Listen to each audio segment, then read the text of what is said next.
धनं पुरय पुरय नमः।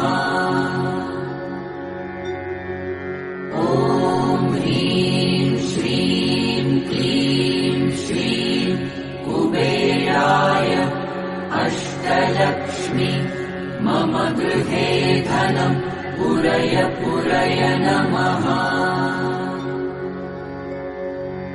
ॐ ह्रीं श्रीं क्लीं श्रीं कुबेराय अष्टलक्ष्मी मम गृहे धनं पुरय पुरय नमः।